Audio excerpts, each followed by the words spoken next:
अस्सलामु अलैकुम वरहमतुल्लाहि वबरकातुह। हम आपको अपने चैनल इस्लामिक स्टोरीज़ में खुशामदीद कहते हैं।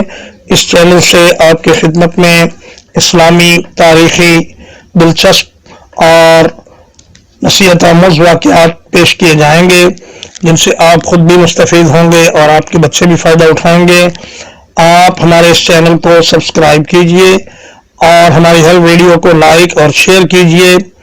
अल्लाह ताला आपको अपने हिफ्ज़ व अमान में रखे। आइए अब आज की वीडियो की तरफ चलते हैं। बिस्मिल्लाहिर्रहमानिर्रहीम।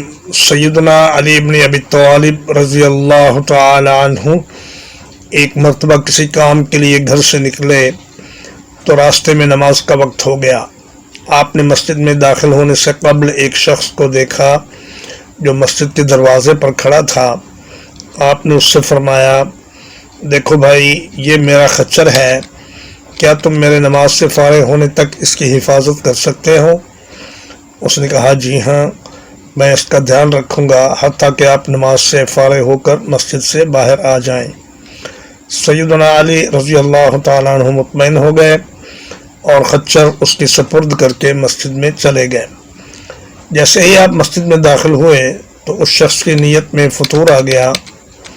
उसने खच्चर की लगाम उतारी और खच्चर को वहीं छोड़कर चलता बना।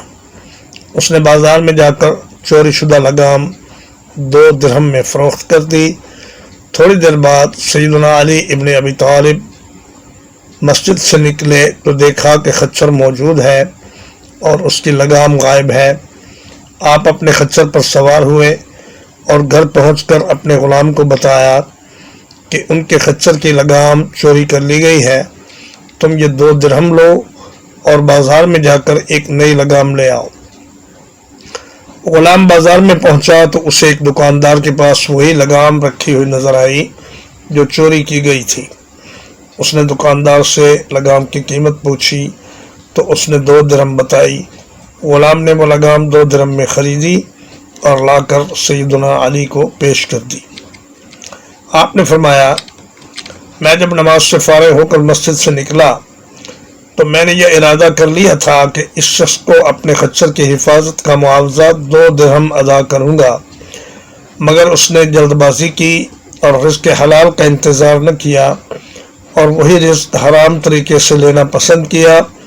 सैयदना अली रज़ी अल्लाह तआला अन्हु ने इस मौके पर फरमाया कि इंसान को उसके मुक़द्दर और किस्मत के मुताबिक रिज़्क़ मिल जाता है, लेकिन वो सब्र को तर्क कर देता है और जल्दबाजी से काम लेते हुए हलाल को छोड़कर हराम की तरफ चला जाता है, मगर उससे मिलता उतना ही है जितना अल्लाह ने उसके नसीब में लिख दिया है। अब यह इंसान की अपनी मर्ज़ी है कि वो अपने हिस्से का रिज़्क़ हलाल तरीके से लेना चाहता है या हराम तरीके से। एक अरब शायर सलीम बिन मुहाजिर ने कुछ अशार कहे हैं जिनका तर्जुमा यह है, मैंने अपने चेहरे को सब्र जमील के पर्दे से ढाँप कर रखा हुआ है, चुनांचे अल्लाह ताला ने मुझे कभी किसी बखील के दरवाजे पर मोहताज बनकर खड़ा नहीं होने दिया। वो थोड़ा सा रिज़्क़ जो इंसान को लोगों के सामने मोहताज होने से बचा ले, उस कसीर रोज़ी से कहीं बेहतर है जो उसे लोगों की तरफ ललचाई हुई नज़रों से देखने पर मजबूर कर दे। एक ज़ाहिद से किसी ने पूछा, आप खाते कहाँ से हैं? उसने अपना मुंह खोला और कहा, यहाँ से खाता हूँ। जिस अल्लाह ने ये चक्की बनाई है वो इसको पीसने के लिए गल्ला भी खुद ही फराहम करता है। मारूफ ज़ाहिद मारूफ करखी रहमहुल्लाह ने एक इमाम के पीछे नमाज पढ़ी। नमाज से फारिग होकर इमाम साहब ने मारूफ से पूछा कि आपकी रोज़ी कहाँ से आती है? उन्होंने कहा, इस सवाल का जवाब मैं बाद में दूंगा, पहले मैं आपके पीछे पढ़ी हुई नमाज दोहरा लूँ। इमाम ने कहा, वो क्यों? कहने लगे, जिस शख्स को इतनी सी बात का पता नहीं कि खालिक कायनात अपनी हर मखलूक को लाजमी तौर पर उसके नसीब का रिज़्क़ पहुँचाता है, उसके पीछे पढ़ी हुई नमाज मुझे दोबारा पढ़नी चाहिए। सामीन और नाज़रीन, रिज़्क़ के लिए कभी परेशान न हो, ये इंसान को हर हाल में मिल जाता है। अस्सलामु अलैकुम व रहमतुल्लाह।